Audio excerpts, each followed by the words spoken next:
Hello दोस्तों, तो आपको फिर से स्वागत है मेरे इस छोटे से चैनल के एक छोटे से वीडियो में। मैं आपको केमिस्ट्री पढ़ा रहा था और केमिस्ट्री में मैंने आपको संयोजकता निकालना सिखा दिया था। संयोजकता मैंने निकालना सिखा दिया था ताकि जब भी मैं आप पहला चैप्टर स्टार्ट करूँ आपको बेहतरीन ढंग से समझ में आए। हम लोग 10वीं कक्षा का केमिस्ट्री पढ़ने वाले हैं, जिसमें से पहला चैप्टर का नाम है रासायनिक अभिक्रिया एवं समीकरण। हम लोग पहल का चैप्टर पढ़ने वाले केमिस्ट्री में, वो भी 10वीं क्लास का, जिसका नाम है रासायनिक अभिक्रिया एवं समीकरण। चलिए परिणाम लिखते हैं हम लोग।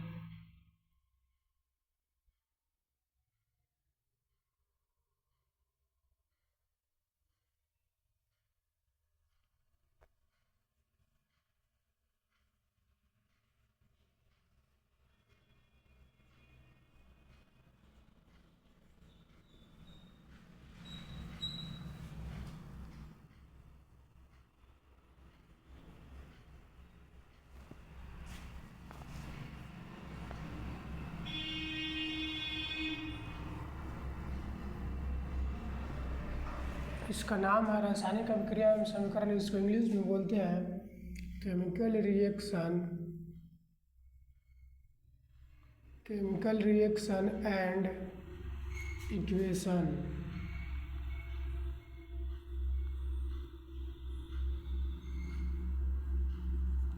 केमिकल रिएक्शन एंड इक्वेशन इसका नाम हो गया।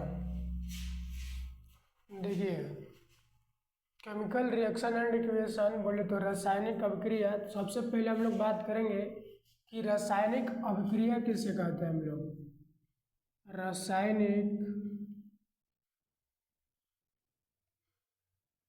अभिक्रिया किसे कहते हैं। देखिए, रासायनिक अभिक्रिया किसे कहते हैं, जब कोई एक या एक से अधिक पदार्थ, जब कोई एक या एक से अधिक पदार्थ आपस में क्रिया करके एक नए पदार्थ का निर्माण करती है, तो इसे हम लोग रासायनिक अभिक्रिया कहते हैं। हम लोग चलिए लिखते हैं, जब कोई एक या जब कोई एक या एक से अधिक जब कोई एक या एक से अधिक पदार्थ आपस में संयोग कर, आपस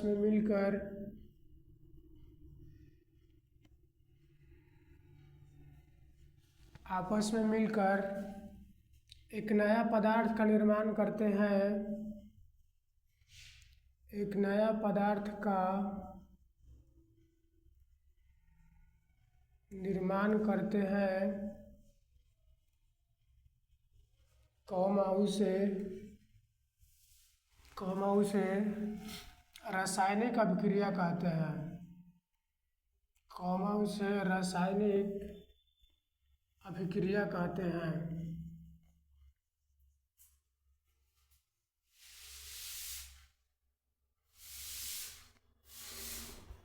हो गया डिफिनेशन इसका। जब कोई एक या एक से अधिक पदार्थ आपस में संयोग करते हैं और संयोग करने के बाद जो नया पदार्थ बनेगा उसी को हम लोग रासायनिक अभिक्रिया कहते हैं। और जैसे हम लोग इसमें लिख सकते हैं एग्जाम्पल के लिए, Mg+O2 MgO, Mg+O2 MgO। हम आपको बोले थे कि तत्व का नाम याद करना पड़ेगा, तो Mg माने होगा मैग्नीशियम, O2 का बोले तो ऑक्सीजन, और दोनों मिल जाएगा, बनेगा मैग्नीशियम का ऑक्साइड बनेगा। फिर उसके बाद एक और एग्जाम्पल आप लिख सकते हैं, H2+O2 हो जाएगा H2O। तो ये हो गया आपका रासायनिक अभिक्रिया। फिर उसके बाद आता है रासायनिक अभिक्रिया के दौरान घटने वाली घटनाएं। रासायनिक अभिक्रिया के दौरान अभिक्रिया के दौरान घटने वाली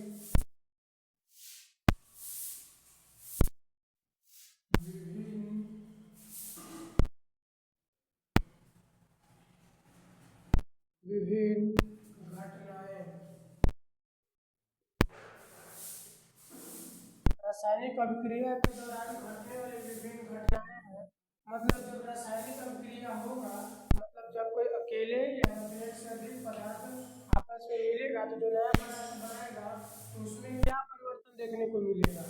ठीक है, तो देखिए रासायनिक अभिक्रिया के दौरान घटने वाली विभिन्न घटनाएं जो है, इसमें हम बोल सकते हैं पहले में अवस्था में परिवर्तन होगा। अवस्था में परिवर्तन, अवस्था में परिवर्तन जैसे मतलब बोल सकते हैं कि ठोस से द्रव में, ठोस से द्रव में, या तो फिर द्रव से गैस में, या तो फिर गैस से द्रव में लिख सकते हैं। ठीक है, फिर उसके बाद लिख सकते हैं रंग में परिवर्तन। रंग में परिवर्तन जैसे कि लोहे पर जंग लगना, लोहे पर जंग लगना, लोहे पर जंग लगता है तो उसका रंग में परिवर्तन हो जाता है। फिर उसके बाद बोल सकते हैं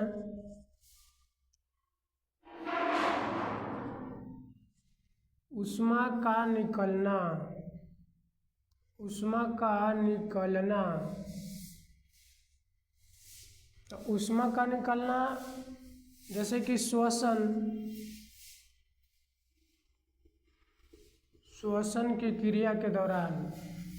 देखिए जब हम लोग आगे पढ़ेंगे कि श्वसन की क्रिया एक ऊष्मक्षेपी क्रिया है, तो फिर ऊष्मक्षेपी अभिक्रिया है कैसे। तो हम लोग श्वसन लेते हैं तो श्वसन के दौरान जो भी कार्बन डाइऑक्साइड छोड़ते हैं तो उसमें ऊष्मा निकलता है। ठीक है, फिर उसके बाद और हम लोग बोल सकते हैं अवक्षेप, अवक्षेप का बनना, अवक्षेप का बनना। ये हो गया रासायनिक अभिक्रिया के दौरान घटने वाली विभिन्न घटना हो गया। जैसे अवस्था में परिवर्तन, तो ठोस से द्रव में बदलेगा, द्रव से गैस में बदल सकता है और गैस से भी फिर द्रव में आ सकता है, जो कि 9th क्लास में आप पढ़े होंगे संघनन के बारे में। फिर उसके बाद रंग में परिवर्तन, लोहे पे जंग लगता है तो उसका रंग चेंज हो जाता है।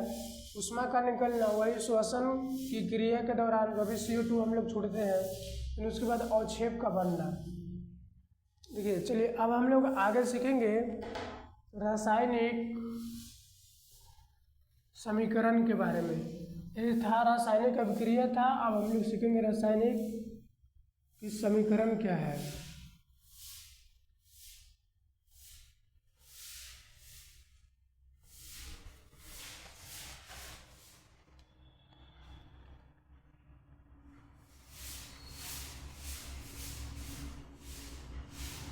रासायनिक समीकरण क्या। देखिए रासायनिक समीकरण, जब रासायनिक अभिक्रिया को संकेत एवं सूत्रों द्वारा व्यक्त किया जाता है तो उसे हम लोग रासायनिक समीकरण कहते हैं। जब रासायनिक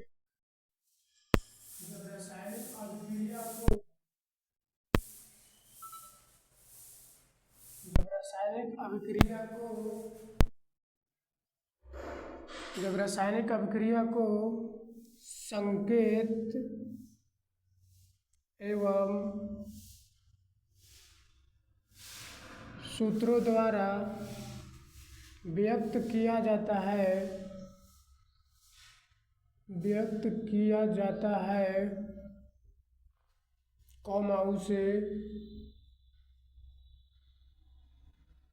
उसे रासायनिक समीकरण कहते हैं। रासायनिक समीकरण कहते हैं। देखिए जब रासायनिक अभिक्रिया को संकेत एवं सूत्रों द्वारा लिखा जाता है तब हम लोग उसे कहते हैं रासायनिक समीकरण कहते हैं। जैसे में हम लोग लिख सकते हैं magnesium plus oxygen, magnesium plus oxygen हो जाएगा मैग्नीशियम ऑक्साइड, मैग्नीशियम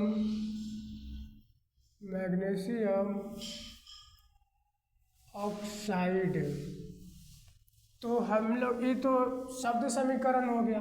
अब इसको संकेत और सूत्र द्वारा लिखना है तो मैग्नीशियम का संकेत होता है Mg, ऑक्सीजन, मैग्नीशियम का संकेत Mg, ऑक्सीजन का सूत्र हो जाएगा O2 और उसके बाद मैग्नीशियम का ऑक्साइड हो जाएगा MgO हो जाएगा। इसी को हम लोग बोलते हैं रासायनिक समीकरण कहते हैं।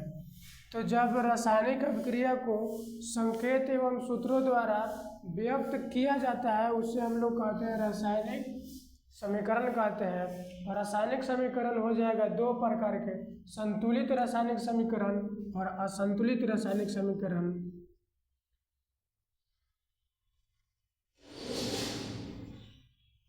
रासायनिक समीकरण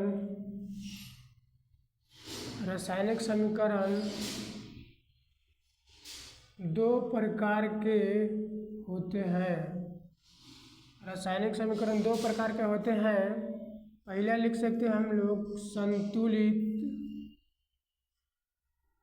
रासायनिक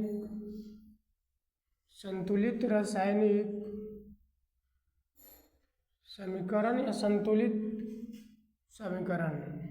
दूसरा लिख सकते हैं असंतुलित रासायनिक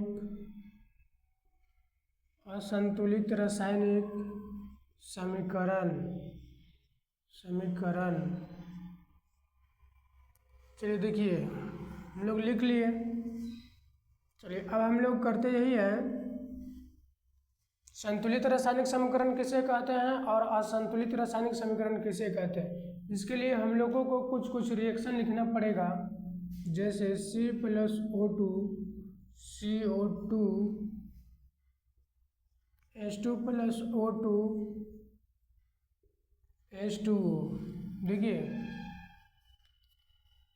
अब ऐसा रासायनिक समीकरण जिसमें अभिकारक में उपस्थित परमाणु की संख्या, अब देखिए अभिकारक किसे कहते हैं, हम लोग अभिकारक के बारे में थोड़ा चर्चा कर लेते हैं। हम लोग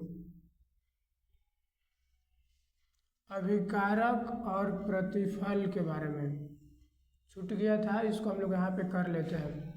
अभिकारक किसे कहते हैं, रासायनिक अभिक्रिया में भाग लेने वाले पदार्थ को अभिकारक कहते हैं। और प्रतिफल किसको कहेंगे हम लोग, रासायनिक अभिक्रिया के दौरान जो नया पदार्थ बनता है उसे प्रतिफल कहते हैं। जैसे C+O2 इसको हम लोग अभिकारक कहेंगे,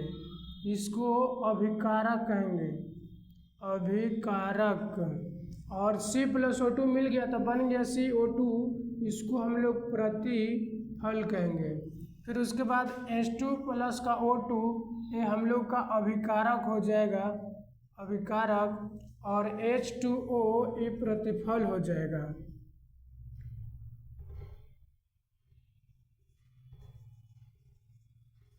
तो देखिए रासायनिक अभिक्रिया में भाग लेने वाले पदार्थ को अभिकारक कहते हैं और रासायनिक अभिक्रिया के दौरान जो नया पदार्थ बनते हैं हम लोग उसको प्रतिफल कहते हैं। चलिए अब हम लोग बात करेंगे संतुलित रासायनिक समीकरण किसे कहेंगे और असंतुलित रासायनिक समीकरण किसे कहेंगे।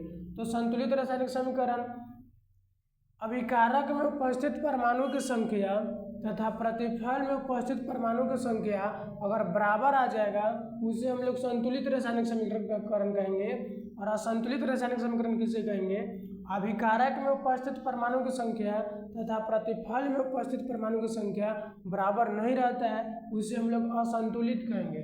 जैसे यहाँ पे चलिए हम लोग चेक करते हैं, यहाँ पे कार्बन भाग लिया है, एक ऑक्सीजन भाग लिया है अभिकारक के अंदर। अभिकारक देखिए ये अभिकारक है, इतना अभिकारक लिख लिए, एक तो कार्बन था ऑक्सीजन था लिख लिए। कार्बन यहाँ पे एक है एक लिख दिए, ऑक्सीजन दो है दो लिख दिए। अब प्रतिफल में चेक कर लीजिए,